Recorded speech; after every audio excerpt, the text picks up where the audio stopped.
Hey everyone, Brian here from Flow, and today I'm going to show you how to set up Flow MCP and Cursor to make your development experience better. MCP, or Model Context Protocol, is, to quote them, an open protocol that standardizes how applications provide context to LLMs. In other words, it lets you do things like asking the AI and Cursor to fetch on-chain data for you. To set it up, start by clicking the gear to open Settings, then click the MCP section in Cursor Settings.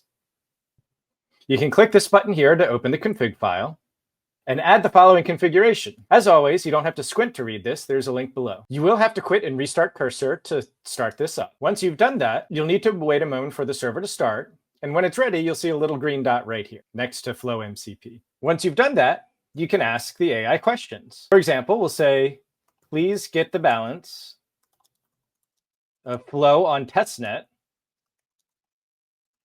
for this address. And you'll see that it's calling the MCP tool. And we do have to give that permission, so click Run Tool. And after a moment, it tells you the balance. Pretty convenient, right? Check out the tutorial to see a couple of things that you can do. And if you're familiar with MCP and would like to contribute, we've also got a guide for that linked below. As always, thanks for listening and let us know what you're building.